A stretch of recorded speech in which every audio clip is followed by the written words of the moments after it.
Olá pessoal, mais uma vez respondendo questões de história de Pernambuco para o concurso da Polícia Militar de Pernambuco, que está bem próximo, conforme foi já anunciado pelo governo do estado. Esse assunto aqui, essa questão 39 da última prova, trata da Guerra do Mascate, que eu considero um assunto mais fácil de todo o edital. Então assim, eu costumo dizer e brincar que eu não perdoo o aluno que reprovar uma questão sobre Guerra dos Mascates. Vamos ler a questão para poder aprender mais alguma coisa. E diz assim: o ponto alto sobre as tensões entre a açucarocracia de Olinda e a coroa se dá quando esta resolve, em 1709, criar uma nova municipalidade vizinha olindense, a Câmara Municipal do Recife. Desde a segunda metade do século XVII havia uma clara oposição entre os comerciantes reinosos do Recife e os senhores de engenho de Olinda, estes representantes da nobreza da terra. Eu acho que se você, digamos assim, pegar bem esse texto, memorizar se quiser, já que é tão pequeno, você vai ter todo o assunto de mascate que você precisa para o concurso. O mascate não tem muito o que aprender. Você só precisa saber que era uma guerra entre elite. A elite de Olinda contra a elite de Recife. É isso que você precisa saber. Não é um movimento, digamos assim, popular, no sentido que a gente dá hoje ao termo. Então, se o concurso disser que foi um movimento popular, você já descarta, porque foi um movimento elitista. E qual o motivo dessa guerra que a turma chama de mascate? Primeiro, mascate é o nome que as pessoas de Olinda colocaram no pessoal do Recife. A maioria desse pessoal do Recife, comerciantes ricos, que rivalizavam com o pessoal de Olinda, e o pessoal de Olinda chamava eles de mascates. Mascate é um nome que se dá a um comerciante fraquinho, que anda de casa em casa, certo? Querendo menosprezar o pessoal, os grandes ricos de Recife. Por outro lado, Recife também colocava apelidos nele, chamava de mazombos, pessoa carrancuda. Então assim, na guerra de mascate, se você vê alguma expressão do tipo mascate versus mazombos, a questão está certa. Então eu vou dar aqui, daqui a pouco, algumas palavras-chave para sempre que você vê essas palavras, você identificar como sendo a Guerra dos Mascates. Você precisa sintonizar no tempo essa guerra. Essa guerra é no comecinho do século XVIII. Essa guerra é aproximadamente 50 a 60 anos depois da expulsão dos holandeses. Você sabe que antes dos holandeses chegarem no Brasil, Recife não tinha muita importância, era apenas um porto. Foram os holandeses que deixaram Recife como realmente uma cidade bem desenvolvida. Então, após a expulsão dos holandeses, Recife continuou brilhando, apesar da capital ser Olinda. E é em Olinda que ficava o centro administrativo da capitania, que a turma chama de Câmara de Olinda. Recife não tinha Câmara, logo os vereadores que existiam eram tudo de Olinda. Podia outras pessoas de outras regiões fazer parte. Mas o conflito entre o pessoal de Olinda e o pessoal de Recife fez com que o pessoal de Olinda fosse criando obstáculos para impedir que o pessoal de Recife chegasse a ser vereador. Então toda medida que tomava a favor da capitania eram as medidas feitas pelos homens de Olinda. E o pessoal de Recife não estava gostando. E por trás dessa briga existia outras coisas também envolvendo dinheiro.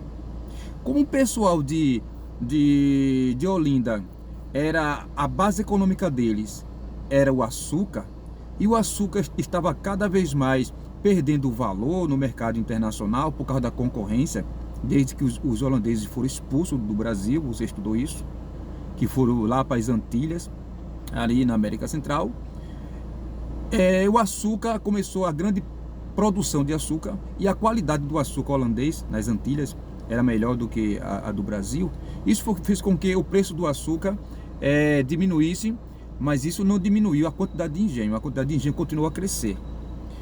Então, essas pessoas, muitos desses donos de engenho, não estavam conseguindo acompanhar a concorrência. E o dinheiro não estava dando, tinha que pegar emprestado. E quem emprestava dinheiro para essas pessoas eram os ricos comerciantes de Recife. E a maioria desses ricos, eles eram portugueses. Enquanto o pessoal de Olinda eram, podemos dizer, brasileiros, no sentido de ser nativos daqui. Então já havia essa briga entre pessoal daqui com o pessoal de fora, juntamente com o pessoal de Recife, ser credor. E era até permitido por lei. Se você não pagasse, o credor podia tomar a sua terra. Então alguns donos de engenho perderam terra para o pessoal de Recife. Então a situação não era boa, por isso que o pessoal de Olinda estava impedindo o Recife também chegar ao poder político. O poder político estava na mão de Olinda, não estava na mão do Recife. Recife tinha o poder econômico. Então assim, Recife chegou a hora de não aguentar mais essas querelas e pediu ao governador, que pedisse ao rei, que realmente deixasse Recife ter sua própria Câmara Municipal para ter seus próprios vereadores e administrar a cidade sem precisar pedir autorização a Olinda. O governador, que também era português, apoiava essas pretensões de Recife, dos comerciantes portugueses. E realmente, depois o rei permitiu que houvesse realmente uma Câmara lá. Isso foi no ano 1709, como o texto mesmo diz. Em 1710 foi construída a Câmara e colocaram o símbolo da Câmara Municipal, que era o pelourinho. Assim, feito um poste de concreto lá, com uma inscrição dizendo data tal, e o que era aquilo ali. Então colocaram, e a partir daí, realmente o pessoal de Olinda, numa certa noite, veio derrubar esse pelourinho, veio fazer guerra, cercar o Recife, contrataram um monte de índios para estar quebrando tudo no Recife. Depois o Recife reagiu, foi também lá em Olinda, depois Olinda reagiu, veio para e ficou essa confusão, até que um novo governante veio para cá, porque o governante mesmo, durante a guerra, o governante fugiu daqui. Então assim, essa foi a guerra dos mascates, que é Recife versus Olinda, mazombos versus mascate, credores versus devedores, proprietários de terra versus comerciantes. Essas são as palavras-chave que você tem que encontrar quando falar da guerra do mascate. Memorizando isso, você faz a prova numa tranquilidade. Agora vamos para a questão. A letra A, o texto diz assim. A pergunta é: o texto acima faz referência à guerra dos mascates, conflito que colocou em lados opostos os senhores de engenho e os comerciantes reinóis. Reinóis se referindo ao pessoal de Portugal, ao pessoal do reino. Em relação a esse episódio, é correto afirmar que a criação de uma nova municipalidade em atendimento às demandas dos comerciantes reinóis gerou grande insatisfação à açucarocracia olindense, que queria reservar para si não apenas honrarias e privilégios especiais, como também o controle político da capitania. Realmente, foi isso que aconteceu. O pessoal de Recife conseguiu realmente a independência assim, administrativa, né? Não para virar um país. Não foi movimento separatista. Não foi movimento separatista. A guerra de... Alguns chegam a dizer que foi movimento nativista, mas existe confusão. Eu acho que o edital, quer dizer, a prova não vai pedir isso não. Alguns historiadores não veem como movimento nativista. Porque o que é nativista, o movimento nativista? O movimento nativista é quando as pessoas da colônia questionam alguma medida da metrópole. E o que você vê aqui é uma guerra entre elite. Tudo bem que a metrópole tomou parte e apoiou o pessoal do Recife, os comerciantes portugueses. Nesse sentido, a Olinda está questionando a posição da metrópole. Nesse caso seria realmente nativista. Então existe realmente uma discussão sobre isso, que eu espero que o concurso não venha a tocar no assunto. Agora, separatista, ele não foi. Apesar de alguém triste com o evento, certo? Chegou a sugerir, conta algumas pessoas, não tem documento dizendo isso, mas que essa pessoa, Bernardo Vieira de Mello, chegou a dizer: é melhor Olinda se separar, porque Recife tem todo apoio de Portugal e Olinda não tem, é melhor Olinda se separar, assim, e virar o seu próprio reino. Isso aconteceu. Então assim, não foi Recife que fez um movimento de libertação, Olinda também não fez, Olinda não fez não, mas conta-se a história que ele mencionou isso, mas não está comprovado não, essa conversa. Então a letra A está totalmente correta. Vamos para a letra B para saber realmente o que a gente pode tirar de informação para responder os próximos concursos. Letra B diz assim: mesmo tendo saído derrotado na Guerra dos Mascates, os senhores de engenho de Olinda não se abateram, pois não perderam o controle sobre a recém-criada Câmara de Olinda. Perderam completamente. Olinda ficou, Recife ficou independente da interferência, digamos assim, de Olinda, apesar de Olinda ser a capital, mas assim, o poder econômico, a aproximação de portugueses com Portugal, tudo isso facilitou que realmente Recife conseguisse uma autonomia em relação à capital Olinda. Letra C diz assim: com seu fim, ou seja, com o fim da Guerra do Mascate, as elites comerciais do Recife e os latifundiárias de Olinda restabeleceram os laços graças à ativa influência da administração lusa, a quem não interessava financeiramente a desunião dos comerciantes produtores de açúcar. Olha,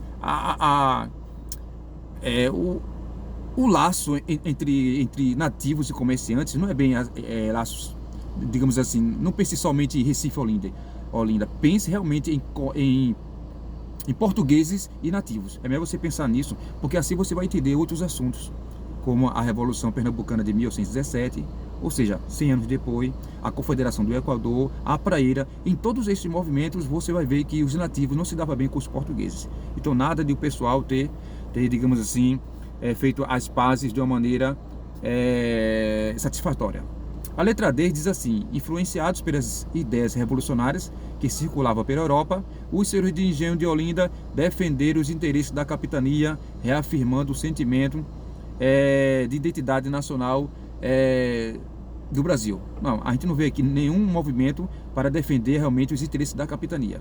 O que o Olinda quer é defender seus próprios interesses e não deixar que Olinda saia da esfera do poder quer dizer, impedir que Recife saia da esfera de poder de Olinda. É isso que Olinda quer tentar impedir. A letra E diz: considerado pela historiografia como movimento liberal, buscava conservar a maior autonomia da Câmara de Olinda em relação à administração lusitana, algo que os pernambucanos conservavam desde o período do Artino.